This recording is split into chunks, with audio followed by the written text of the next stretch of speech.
Chelsea board ने Sunday को अपना फरमान जारी किया कि वो अब ग्राहम पॉटर से अलग होना चाहते हैं। ये कोई मिक्स फीलिंग नहीं थी, फैंस भी अपसेट नहीं थे, बल्कि फैंस में खुशी का माहौल था क्योंकि फैंस भी सैकिंग का वेट कर रहे थे।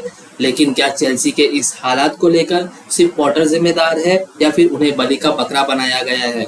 क्योंकि सबसे बड़ा रीजन है पॉटर के फेलियर का क्लब के न्यू ओनर को लेकर। जब रोमन अब्रामोविच ने क्लब को बेचा तो ये साफ समझ आ रहा था कि क्लब में अब बहुत कुछ चेंजेस होंगे और ये नेचर ऑफ फैक्ट्स भी है। 4.25 बिलियन में जब टॉड बॉयले ने क्लब को खरीदा था तो तभी थॉमस टुचल क्लब के मैनेजर थे और थॉमस टुचल ने तब तक अच्छा परफॉर्म किया था और टुचल को भी ज्यादा टाइम नहीं हुआ था और इस दौरान चेल्सी ने चैंपियंस लीग ट्रॉफी जीतकर मैनचेस्टर सिटी को हराया। थॉमस टुचल ने फैंस के दिल में जगह बना ली थी और जून में क्लब ने थॉमस टुचल के साथ मिलकर टोटल 250 मिलियन यूरोज का रिकॉर्ड ब्रेक साइनिंग किया।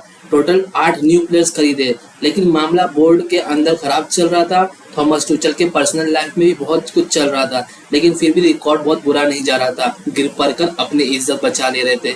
लेकिन 7 सितंबर 2022 को सुबह खबर आती है कि थॉमस टुचल अब नहीं रहे क्लब के मैनेजर और उन्हें सैक कर दिया गया। हालांकि चेल्सी क्लब में ऐसा पहली बार नहीं हुआ, इससे पहले भी बहुत से बड़े मैनेजर को सैक किया गया था। लेकिन इस बार फैंस अपसेट थे क्योंकि जब न्यू रिजीम आई तो एटलीस्ट कोई तो होना चाहिए था जो क्लब को समझता हो। लेकिन थॉमस टुचल को सैक करके टॉड बॉयले ने ग्राहम पॉटर को चेल्सी का न्यू मैनेजर अपॉइंट किया और इंटरव्यूज में टॉड बॉयले ने फैंस को विश्वास दिलाया कि घबराने की कोई बात नहीं है, हम एक साथ हैं और एक पेज पे ही काम करेंगे और एक आइडियोलॉजी पर भी। एक न्यू क्लब को मैनेज करना यकीन मानो आसान नहीं होता है और तब जब आपका क्लब विवादों में घिरा हो। दूसरा रीजन ये भी हो सकता है कि थॉमस टुचल के रहते हुए चेल्सी बोर्ड ने टुचल को फाइनेंशियली सपोर्ट किया, लेकिन जो उनके टारगेट्स थे वो नहीं मिले। उनके टारगेट्स बार्सिलोना वाले सस्ते में खरीद ले रहे थे। फिर भी बोर्ड्स ने न्यू 8 साइनिंग की, लेकिन 250 मिलियन यूरोज खर्चा करने के बाद थॉमस टुचल को सैक किया गया। तो वो जो उनकी न्यू साइनिंग्स थी जो उन्होंने उसे यूज भी नहीं किया, वो वैसे के वैसे ही पड़ा रहा और माहौल और गर्माता गया जब ट्रांसफर विंडोज में टॉड बॉयले शॉपिंग करने निकले और टोटल 323 मिलियन यूरोज का रिकॉर्ड ब्रेक साइनिंग किया। इससे सस्ता पूरा एवर्टन क्लब बिक रहा था 300 मिलियन में। चेल्सी बोर्ड ने टोटल 8 और नए प्लेयर साइन और अपना एफएफपी बचाने के लिए लॉन्ग टर्म पे साइन किया और आर्सेनल के टारगेट को भी साइन किया, जो कि वो प्लेयर खुद आर्सेनल ज्वाइन करना चाहते थे। अब इसमें प्रॉब्लम ये हुई कि इतने प्लेयर ओवरलोड कर दिए कि किसको कहाँ खिलाना है और कितना खिलाना है, ये भी एक समस्या बन गई। और एक रीजन ये भी हो सकता है कि प्लेयर्स इनकंसिस्टेंट थे या फिर उनके पास इतना टाइम नहीं था कि वो आपस में एक दूसरे को समझ सके और कुछ रिजल्ट निकाल सके। प्लेयर्स इधर उधर बस भागते दिख रहे थे फील्ड पे। गेम में बेंच पर प्लेयर्स भरा पड़ा था लेकिन रिजल्ट नहीं ला पा रहे थे। और दूसरी बात, चेल्सी के कुछ इंपॉर्टेंट प्लेयर इंजर्ड हो जाते हैं, जिसमें से कुछ बड़े नाम थे N'Golo Kante, Reece James, Thiago Silva और कोवाचिच जैसे प्लेयर। ये वो प्लेयर्स थे जो चेल्सी क्लब को डिफाइन कर रहे थे और इनका इंजर्ड होना ग्राहम पॉटर की फेलियर के हिस्से का बड़ा रीजन रहा।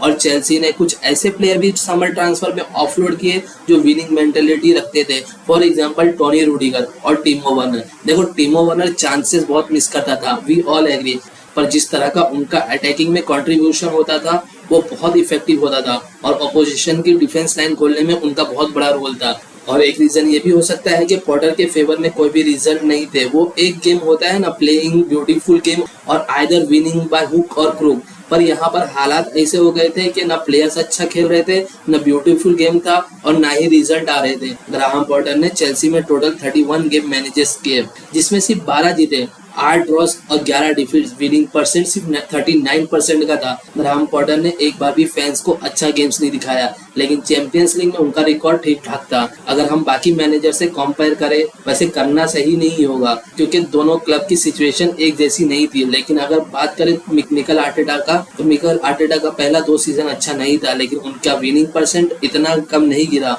और उन्होंने आते ही FA कप जीता, जो कि उनके क्लब मैनेजर के लिए जॉब फिक्स हो गया। वही उनको इतना फाइनेंशियली भी सपोर्ट नहीं किया गया था, लेकिन क्लब से और स्टाफ से सपोर्ट अच्छा मिला।